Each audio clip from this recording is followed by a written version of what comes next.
Imagine this. Your peaceful suburban escape turns into a battlefield when a nosy HOA president bursts into your backyard barn like she's raiding a speakeasy, only to uncover a hidden bunker of secrets that could topple the entire neighborhood empire. But instead of backing down, you watch her smug facade crumble as the truth spills out, revealing a web of corruption that's been spying on everyone for decades. And just when she thinks she's got the upper hand with her clipboard of doom, karma hits like a freight train, leaving her exposed and the community cheering for justice. The padlock snapped with a metallic ping that echoed through the quiet cul-de-sac of Willow Creek Estates, a sound that might as well have been the starting pistol for the most absurd showdown in suburban history. Margaret Maggie Thorne, the iron-fisted president of the HOA, stood there with her arms crossed, her perfectly coiffed bob haircut framing a face that screamed, "I know the rules better than God does," flanked by two burly maintenance guys who'd clearly drawn the short straw that day. I'd been in the middle of sanding an old wooden chair in my barn, a rickety structure I'd slapped together from reclaimed lumber 3 years ago, when I heard the commotion, but by the time I dashed out, the deed was done, and there, lounging on a stack of hay bales like he owned the place, was Deputy Harlan Reeves, badge gleaming under the dusty bulb, a thermos of black coffee in one hand and his service revolver holstered but very much in view. "About time you showed up, Maggie," Harlan drawled, his southern twang cutting through the tension like a dull knife through warm butter. "I've been waitin' here sippin' this sludge, wonderin' if you'd bring your famous lemon bars along with the trespassin." Maggie's eyes bulged like a cartoon character's, her clipboard trembling in her grip as she sputtered, "This is a sanctioned inspection under Covenant Article 7, Section 4. Your barn's overhang is 2 inches over the approved setback line. Mr. Ellis, we've warned you." But Harlan just chuckled, low and menacing, "Ma'am, you just committed break-in and ent-airin' on private property. And if you think that fancy binder of yours trumps county law, you've got another think comin'. It all started innocently enough, or so I thought when my wife, Lena, and I moved to Willow Creek 5 years back. We were fleeing the rat race of Chicago, dreaming of barbecues and bird feeders in a gated community where the biggest drama was supposed to be whose lawn won the monthly yard of the quarter plaque. But oh, how wrong we were. The HOA here wasn't just a group of busybodies enforcing paint colors and mailbox heights. It was a miniature dictatorship run by Maggie Thorne, a retired accountant who'd somehow convinced herself that measuring grass blade lengths was her divine calling. Her citations started small. A note on our door about our welcome mat being too festive. It had pineapples on it. For crying out loud. Then escalated to fines for planting zinnias without prior approval, because they disrupted the monochromatic floral scheme. Lena laughed it off at first, calling Maggie the queen of quibbles. But I could see the strain in her eyes. Rumors swirled about us from day one. Whispers that we were troublemakers, because I'd once parked my truck on the street overnight during a garage cleanout. Neighbors avoided eye contact. And soon enough, anonymous tips led to more inspections. Our birdhouse was deemed architecturally inconsistent. And don't get me started on the time they claimed our recycling bin was visibly overflowing, slapping us with a $50 fee. I bit my tongue, paid the fines, and smiled through gritted teeth at block parties, all while observing the patterns. Maggie always arrived with her entourage, quoting bylaws like scripture, her voice dripping with that faux polite venom. "We're all in this together for the greater good, Mr. Ellis. Wouldn't want property values to suffer because of one rogue element. Now would we? But the barn? That was my sanctuary. I'd built it as a workshop to tinker with vintage radios and store Lena's half-finished quilting projects. Nothing fancy, just a place to escape the neighborhood's prying eyes. Lately, though, I'd noticed oddities. A drone humming overhead only when I was out there, an old lady across the street gardening, with binoculars pointed my way, and once, a fake utility van parked too long nearby. Lena suspected surveillance. I dismissed it as paranoia until that anonymous letter appeared in our mailbox. Not postmarked, just shoved in like a coward's whisper. Barn in violation.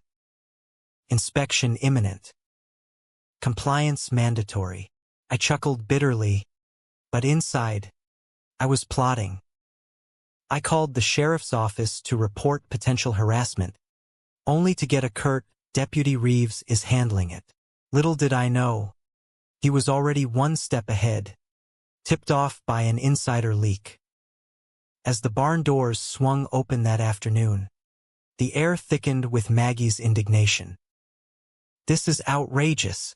We're upholding standards here," she barked, her face flushing redder than her HOA-branded visor. The maintenance guys shifted uncomfortably, bolt cutters dangling like guilty accessories. Harlan stood slowly, dusting hay from his uniform, his grin widening into something predatory. "Standards?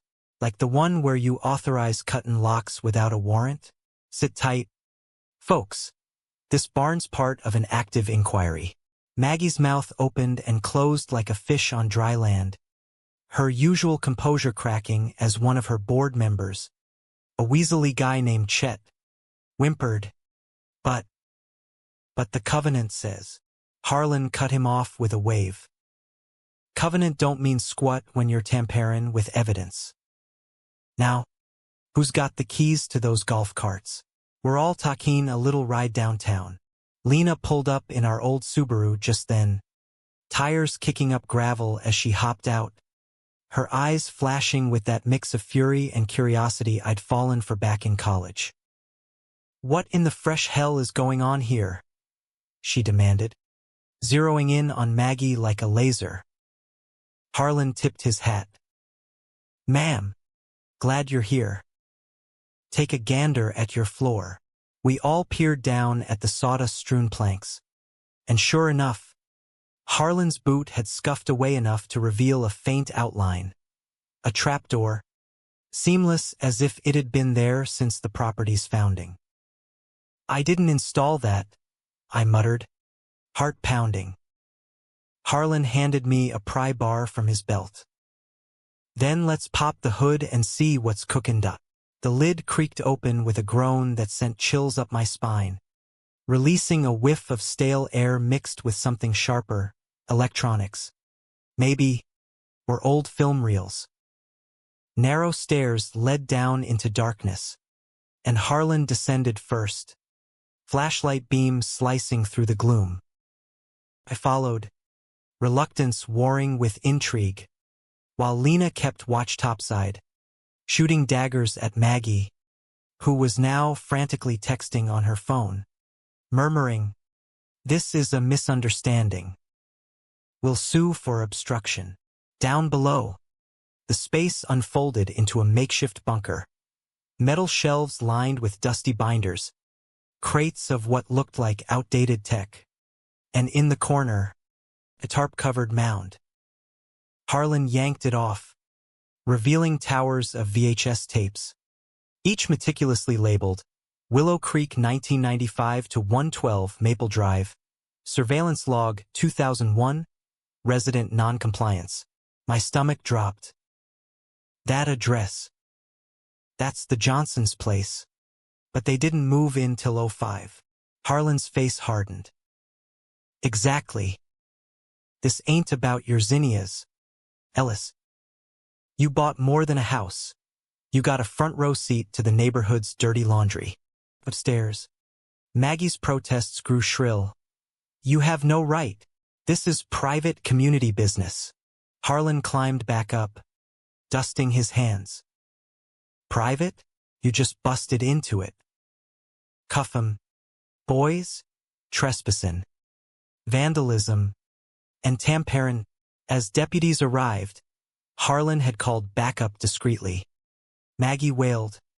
But it's just a shed. Harlan smirked. Nah, darlin'.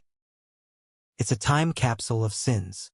That evening, with the barn taped off like a crime scene and the HOA crew hauled away for questioning, Lena and I collapsed on our porch swing, the neighborhood's artificial quiet pressing in like a judgment. Streetlights buzzed softly, casting long shadows over manicured lawns that hid who knows what. Those tapes. What do you reckon they're hidin'? I asked, voice low. Lena stared into the dusk. Control. They've been watchin' us all, twistin' arms behind the scenes. Her words hung heavy, and as if on cue, our mailbox creaked, another slip of paper tumbling out.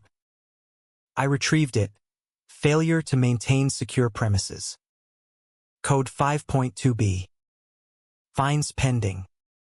Non-compliance may lead to reassessment. We didn't laugh. This wasn't petty anymore. It was a declaration of war. The next morning dawned crisp, but the sight greeting me on our doorstep turned my blood to ice. A dead raccoon, stiff and glassy-eyed, pinned to the welcome mat with a nail. A mini citation fluttering from its paw. Unauthorized pest attraction. Code 8.4c. It was grotesque. A mafia-style warning wrapped in bureaucratic absurdity. Lena gagged, but her eyes burned with resolve. They're a skeleton. We need answers. I nodded, suppressing the rage bubbling inside. I played nice long enough, smiling at Maggie's barbs while rumors painted me as the problem neighbor, the guy who didn't fit the community vibe, whatever that meant. But now, game on. We headed to the county records office, a musty basement lair where fluorescent lights flickered like bad omens. Hours of poring over faded deeds and microfilm paid off when Lena jabbed a finger at a yellow document. Look, 1982. This plot was seized under civil forfeiture. Owner, Elias Thorne. I blinked. Thorne? As in Maggie's maiden name. Lena's lips thinned. Bingo. He was tied to some shady real estate flips. Lost it all to the feds. Then mysteriously donated funds to kickstart Willow Creek's HOA. Guess who was on the founding board? His sister, Maggie. It clicked. Our peaceful suburb was built on stolen ground, with the barn as a relic of old grudges. And Deputy Harlan? He'd hinted at ongoing inquiries, but when I called for details, he stonewalled. Some things stay buried for a reason. Ellis. Don't dig too deep, but dig we did. Back home, another violation slip awaited. Excessive inquiry into restricted archives. Code 9.1a. Review imminent. The neighborhood felt like a pressure cooker. No kids on bikes. No casual waves. Just curtains twitching. I took a solo stroll that evening, ending up at old Mr. Harlan's place, no relation to the deputy, just a coincidence that now felt ominous. Lights off. Mail piled high. The door was ajar. Inside, amid the clutter of a widower's life, sat open boxes labeled HOA Vault. More VHS tapes. One chillingly fresh. Lena Ellis, June 3rd. Last Tuesday. We were being filmed in our own home? Lena whispered later, as we huddled in the dim kitchen. This ain't about rules. It's extortion. Plain and simple. The tapes from the barn had vanished into police custody, but echoes of their contents haunted us. Just as despair crept in, a soft rap at the back door jolted us. A wide-eyed teen girl stood there, clutching a backpack. I'm Sophie, Mr. Harlan's niece. He's gone. Poof. After the barn thing. He said if trouble came, find the Elises. You're the only ones not drinkin' the Kool-Aid. She dumped out more tapes and a battered notebook. Grandpa was the archivist. He kept backups. We fired up our ancient VCR in the living room, curtains drawn. The first tape, grainy footage of the HOA clubhouse, 1999. Envelopes exchanged, nods.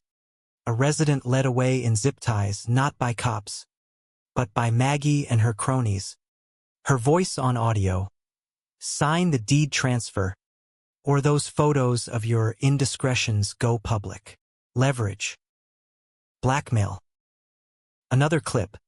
A shadowy figure dumping something bulky into the community pond at midnight. Red-flagged resident. Status. Removed. The label read. Sophie's notebook detailed eviction protocols. Fabricate violations. Pile on fines. Force sales at rock-bottom prices. Then flip for profit. Our address? Circled in red. Non-compliant. Accelerate. The Mia my hit like a slap. Maggie, preaching community harmony at every meeting, was the puppet master profiting from misery. Her speeches about upholding values now rang hollow, laced with hypocrisy. We laughed bitterly, koi trong tuc, as Lena put it, imagining her measuring flower beds while plotting takeovers. But humor faded when we heard footsteps outside. Peeking through blinds, we saw a black sedan idling, engine purring like a threat. Sophie stayed hidden with us that night, whispering tales of her grandpa's regrets. He joined thinking it was about nice lawns, but it turned into this monster. Dawn brought resolve. I borrowed a neighbor's ladder, irony noted, and snuck into the HOA office after dark, a squat building masquerading as a community center. The alarm was laughably outdated. I disabled it with a trick from my radio tinkering days. Inside, the executive files drawer yielded gold. Binders stamped Phase 3 acquisitions, listing payoffs to local officials, including Deputy Harlan. Wait, no. A different Harlan? No. The deputy himself. Logged as enforcer. Betrayal stung. But the real kicker, audio transcripts of Maggie boasting, that Ellis Fool's Barn is the last loose end. Once we inspect, it's ours. Voices approached. Maggie's, shrill and panicked. If they find the bunker links, we're done. And a gruff reply, calm down, sis. I'll handle it. Elias Thorne, alive and pulling strings? I snapped photos, heart hammering, and slipped out just as lights flicked on. Back home, chaos awaited. Our front yard toilet papered with violation notices, a comically over-the-top display of pettiness. But then, a twist. Maggie herself appeared at our door at midnight, disheveled, lipstick smudged, thrusting a USB drive forward. Take it. Everything, the ledgers, the deals, the removals. They're comin' for me next. Her eyes darted. Why help us? Lena asked, suspicious. Maggie sneered weakly, because you're the idiots who stirred the pot. And if anyone can make 'em pay, it's the ones they've underestimated. The drive cracked open a Pandora's box. Spreadsheets showing millions siphoned through fines. Audio of Elias directing from shadows. Make 'em violate themselves. Push till they snap. Our names. Target for relocation. Use barn as pretext. The irony burned. Maggie, the rule enforcer, now a rat fleeing the ship she'd captained. We contacted an old friend, investigative reporter Carla Vance, who owed Lena a favor from college days. This is gold, Carla gasped after reviewing. Corrupt HO, hidden surveillance, forced evictions, we'll blow it wide open. Plan set. Seed the story while I attended the next HOA meeting, cookies in hand, a poisoned chalice of politeness. The meeting hall buzzed with tension, Elias lurking in back with Deputy Harlan, their faces masks of false calm. During open forum, I stood, projector hidden in my bag. Folks, about those barn violations. Click. Screen lit with footage. Maggie counting bribe stacks. Elias's voice. Evict the non-compliers. Land's worth double. Gasps rippled. Then audio, Harlan ordering illegal drones. Chaos erupted, shouts. A thrown water bottle clipping Elias's ear. Maggie bolted, but not before yelling. This is fabricated. Covenant breach. I slipped out amid the frenzy, smirking at the sweet reversal. Retaliation came swift. That night, flames licked the barn's edges. Arson. Gasoline reeked strong. I hosed it down barefoot, coughing through smoke, while Lena called 911. Message received, back off. Morning brought a warrant threat from Harlan's office. Data theft charges. But Carla had uploaded duplicates to outlets overnight. The hornet's nest stirred. Final meet. A dingy warehouse on the town's edge. Elias and Harlan waiting with goons. Smart play. Ellis. Elias sneered. But sell now, triple the price. Or accidents happen. Lena retorted. Like the accidents in your red files? I flashed our backup drive. Everything's out. Including this chat. Recorded. Their faces crumpled. The mighty reduced to bluster. You don't understand the big picture. We walked. Heads high. Media frenzy hit. Headlines screamed, Suburban spy scandal. Neighbors rallied, sharing their own tapes. Investigations rolled in state. FBI. Harlan suspended. Elias fled, but caught at the border. Maggie confessed tearfully on camera. Her empire in ruins. At the emergency assembly, Carla's exposé played to stun silence. Lena spoke. We wanted quiet lives. Not this circus. I added, power corrupts when hidden in fine print. Vote unanimous. Me as interim HOA head. First act. Scrap violations. Audit everything. Turn the barn into a transparency hub. Weeks later, a final note, compliance pending. We smiled, ready. The rot exposed.